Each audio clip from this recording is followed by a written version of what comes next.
Iti dumapay at damag dagos sa nagaksyon dagiti opisyales iti Baguio City idi namuanda a pagsugalan tinapabutak ita alawas iti paset ti Magsaysay Terminal.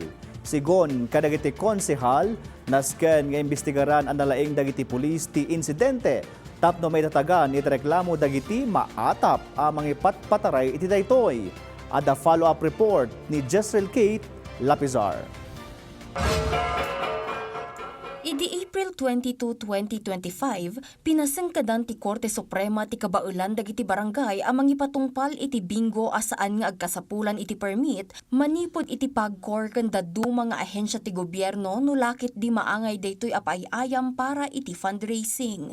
Iti desisyon ti Korte Suprema na ilawlawag asaan a panaglabsing ti barangay ti paayayam iti bingo ken gaputa adda iti autonomiya amang ipatungpal iti fundraising babaen iti daytoy apaiayam. Of course, sa barangay, authorized sila na mag-conduct ng fundraising activity, katulad ng bingo sa barangay na yan. Of course, during special occasions lang. Iti desisyon ti Korte Suprema, bingo laeng tinapalubusan saan adaduma akita ti sugal. Iti Baguio City matlaeng ang nagramot ti desisyon ti Korte Suprema. Nupay kasta kalpasan ang napabettakan iti dinamita ti may sa Ashanti iti Baguio City iti Magsaysay Terminal na duktalan ang may sagayam daytoy a gambling den.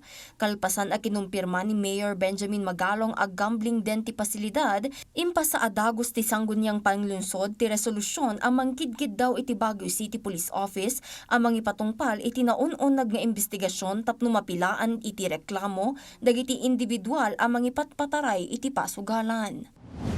Mahirap na kasi na sasabihin na in all areas may gambling.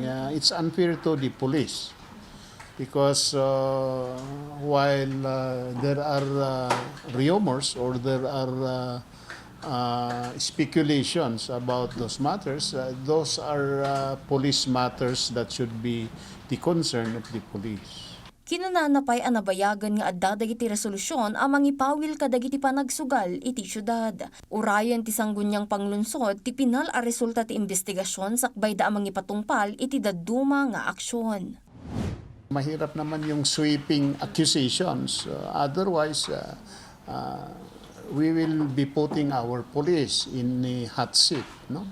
So let them do their job. And if there are other citizens who points to the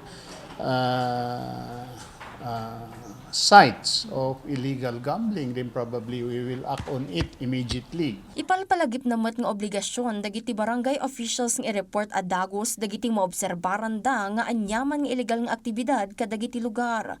Tapno makaaramid ken maaprubaran ti konseho dagiti legislasyon a mainaig kadagitoy. Ti saludsod ti kaadwan, italaeng kadi an amuan dagiti masaknan a pasugalan gayam tinasao a pasdek dinto an nagadu ti tawan a naglabas an ipatakder daytoy. Jezryl Khate Lapizar para iti Pambansang TV, iti Baro, Pilipinas.